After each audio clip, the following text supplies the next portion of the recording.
26 ans, 1m60. Elle est brésilienne et elle a débuté, je vous en parlais précédemment, elle a débuté par le Sanda. Donc le Sanda, c'est voilà, ce kickboxing à la chinoise, si je puis dire. Une discipline qui est très répandue en Asie, pas seulement en Chine, mais également en Russie. On a beaucoup de combattants, d'ailleurs, combattants russes et dagestanais qui sont passés par le Sanda. Je pense notamment à Muslim Salikov qui combat à l'UFC. Et le Sanda qui est une très bonne base pour le MMA, puisque ça comprend non seulement des techniques de striking, mais également des techniques de saisie et de projection. En Sanda, on a le droit de jeter son adversaire au sol, tout comme en boxe thaï d'ailleurs. Et Maria Silva, donc je vous dis, 7 victoires, aucune défaite en MMA. Elle a fait ses armes sur le circuit brésilien, qui est l'un des circuits les plus durs au monde, bien évidemment. Et pour sa dernière sortie en date, elle a tenté sa chance au Contender Series de Dana White. C'était le 12 octobre 2021. Et sur ce combat, on a pu voir, bien évidemment, ses talents de strikeuse. C'est son point fort, bien évidemment. Et elle s'est imposée sur ce combat par décision unanime.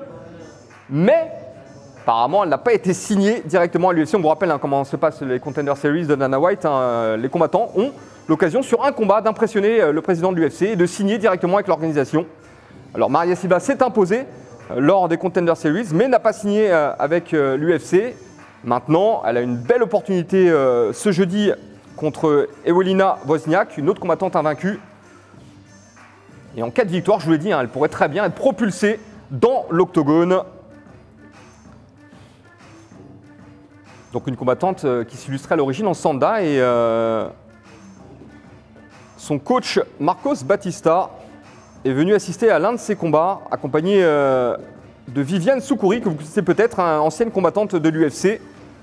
Et ils ont invité donc Maria Silva à venir s'entraîner avec eux à Fortaleza. Et depuis, voilà, elle n'a plus lâché le MMA. Et je vous l'ai dit, 7 combats, 7 victoires. Et sur ces 7 victoires, il y en a 5 remportées avant la limite. 3 par KO, 2 par soumission. Donc même si elle vient du Sanda, même si elle vient de discipline axée sur la boxe pied-point, elle sait malgré tout s'adapter aux règles MMA. Et aujourd'hui, voilà, elle peut soumettre aussi bien qu'elle peut mettre KO. Et croyez-moi, elle a un striking très agressif avec un travail en enchaînement. Donc elle ne se contente pas d'envoyer un coup ou deux pour essayer de mettre KO son adversaire. Non, elle travaille sur 3-4 coups en général. Et elle mixe les coups de poing et les coups de pied. Les coups de genoux également.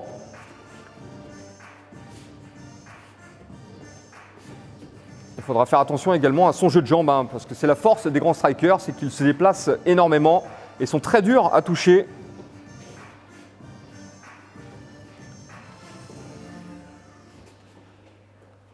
Voilà, encore une fois, je vous rappelle, tous ces combattants sont en phase de cutting. On est au début de la Fight Week. L'Open Workout, c'est le premier événement de cette Fight Week. On aura ensuite la pesée et la conférence de presse, juste avant l'événement qui aura lieu, encore une fois, le 10 mars prochain au Dôme de Paris. Allez, on va voir Maria à la patte d'ours. Je vous le rappelle, son style, c'est vraiment le striking. Mais elle pourrait choisir de changer de niveau, d'adopter une stratégie différente, puisque son adversaire, ce jeudi à la Race Fighting Championship numéro 4, c'est également une strikeuse qui, elle, a un bagage en kickboxing.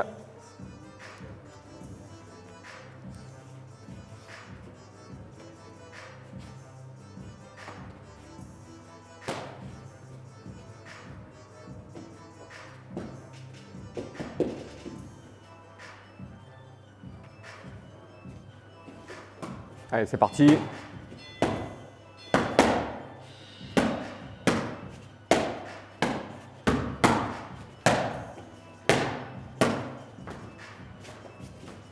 Alors, on va chercher la cible à chaque fois avec le coup qui convient. Donc le crochet, le direct, l'uppercut, le coup de genou quand il faut.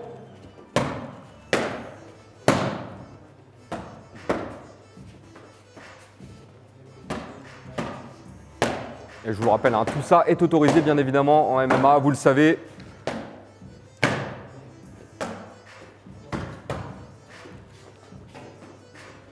Donc elle nous montre un peu la variété de ses coups. Je vous l'ai dit, un gros bagage en striking pour Maria Silva.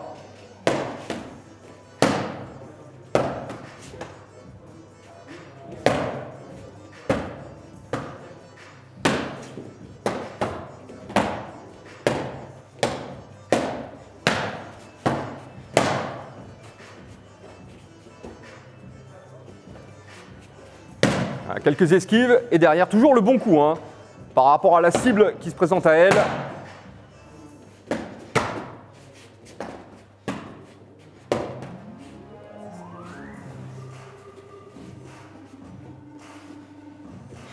Allez, on se replace au centre, c'est reparti.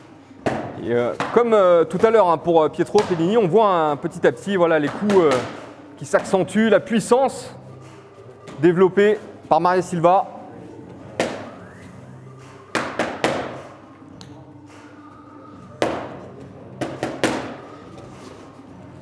Ouais, magnifique. Donc, je vous le disais, hein, le MMA, ce n'est pas que du striking. Il faut savoir évoluer dans toutes les distances. Et là, on l'a bien vu avec Maria Silva hein, qui passe sous les coups de la réponse de son coach. Voilà, descend dans les jambes, double leg, amené au sol. Alors, ce qui est intéressant, c'est qu'elle ne poursuit pas au sol. Hein. On l'a vu tout à l'heure passer dans le dos.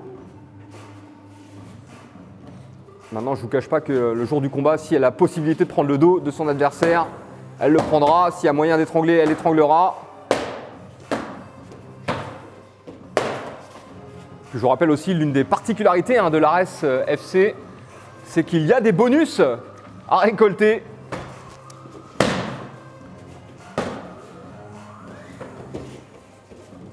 Et regardez comment elle va s'enrouler autour de son adversaire. Elle enroule la jambe, elle amène au sol et elle contrôle. Donc on pourrait bien évidemment avoir ce genre de stratégie lors de son combat contre Evelina Wozniak.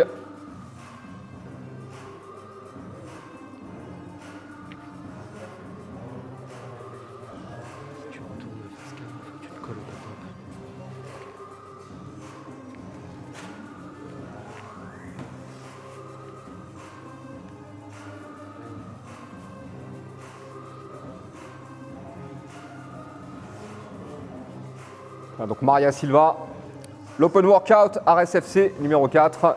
Elle sera co-main event, hein, je vous rappelle, de la soirée. Et c'est un combat qu'il faudra suivre avec beaucoup d'intérêt. Maria Silva qui est toujours invaincue en 7 combats professionnels de MMA, qui va affronter une autre combattante invaincue.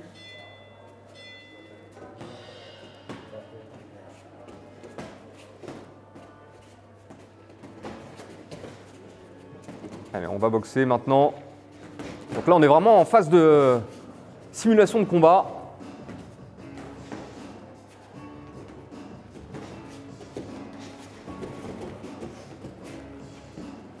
Elle amenée au sol. Prise de dos. Allez, position montée.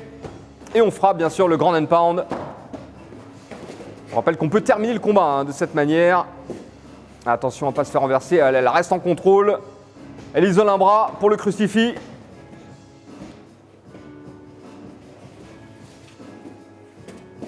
Donc ça, c'est une position de contrôle très forte hein, en MMA.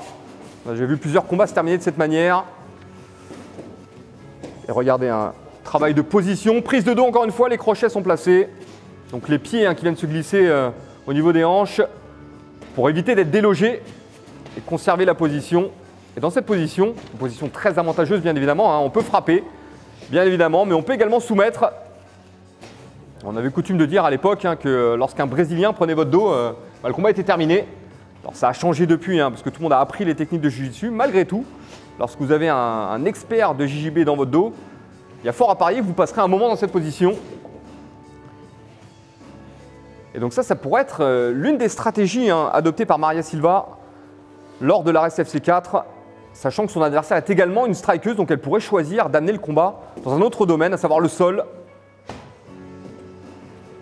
C'est intéressant parce que j'en parlais tout à l'heure avec Enrique Shigemoto, qui est bien sûr moitié brésilien, et qui me disait hein, que tous les combattants brésiliens, même s'ils sont issus du striking, ils ont tous une base de JJB malgré tout. Tout comme la plupart des combattants américains ont une base de lutte, ou les combattants russes. Allez, étranglement arrière. Allez, on repart debout.